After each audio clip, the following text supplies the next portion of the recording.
Halong Bay is one of the natural marvels of Vietnam. More than 3,000 islands rise from the clear emerald waters of the Gulf of Tonkin in an area of 1,500 square kilometres. The islands in this World Heritage Site contain beaches and grottos created by wind and waves. Halong means where the dragon descends into the sea, and legend has it that the islands were created when a great dragon who once lived in these mountains thrashed his tail.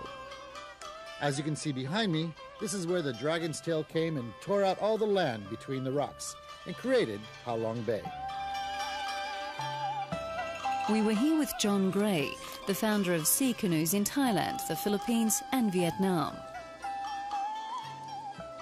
Okay, well, it's part of the largest coral reef in history that runs all through Southeast Asia, and that's about 300 to 600 million years old, so it goes back a little ways. Since it's limestone, which is what coral turns into, it tosses and tumbles and turns around, and there's rivers that run through here. If you look on the nautical charts, you can see the rivers quite plainly. This limestone has been up and down and back and forth and tumbled around.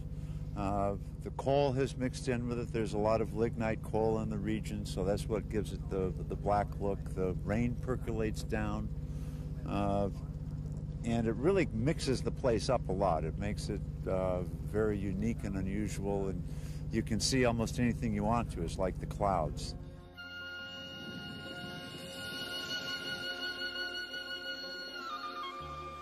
John Gray has brought his sea canoes to this region, not only to show visitors the spectacular limestone rocks, but to also encourage environmental awareness. Increased traffic is inevitable, but mass tourism has yet to reach Halong Bay, and conservation is being encouraged now. Plastic bags are pretty bad because turtles eat them and then they die. So every time you throw a plastic bag in the water, folks should think they're killing a turtle. We came up here in '92. May '92 was our first trip up here. What was that like? What was here when you got here? Well, it was really difficult getting here. The bridges weren't built yet, so you had ferries.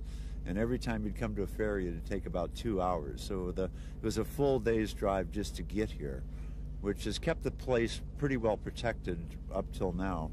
And now that it's World Heritage Site, I think that they've got a fighting chance of protecting it if they don't allow too many of these large group tours in here. And of course the bay is so expansive. It's anywhere from 1,000 to 3,000 islands depending on the tide. So there's a lot of opportunities and places. You don't really have to destroy it like's been happening in Phuket. You can't appreciate the scale of Halong Bay until you paddle through these waters. With sea canoes, you can camp overnight and wake up at first light to explore cave after cave, beach after beach, island after island. There are lakes, waterfalls, and a myriad of wildlife. Tours can also be taken in a traditional junk. You can also stay in one of the many hotels on the lake shore.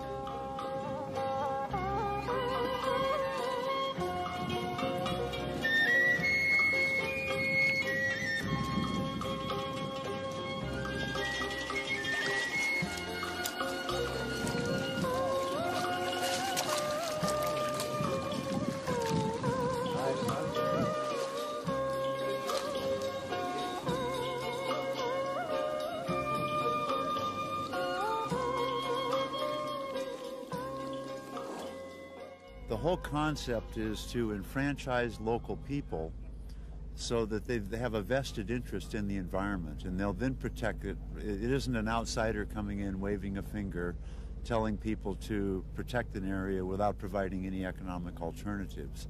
So what we're doing is we're creating economic alternatives. We're giving people new opportunities for ownership, opportunities for management. And to do that, we practice the most enlightened management possible. One of the things we do is we provide free training, and it's very science-oriented. The whole concept is to develop a local person into a guide who can teach science to a Westerner.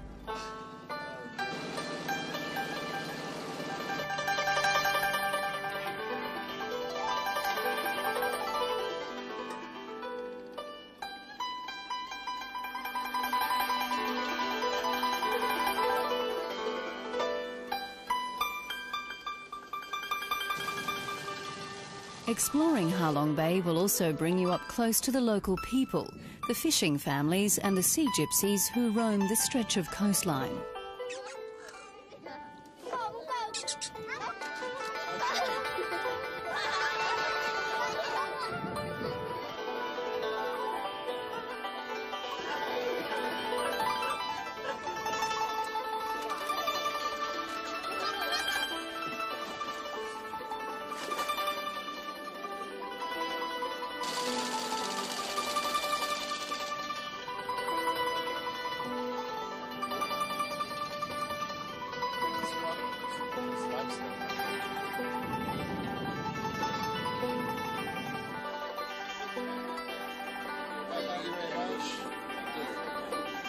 Captain. All that was left was to slowly cruise into the sunset.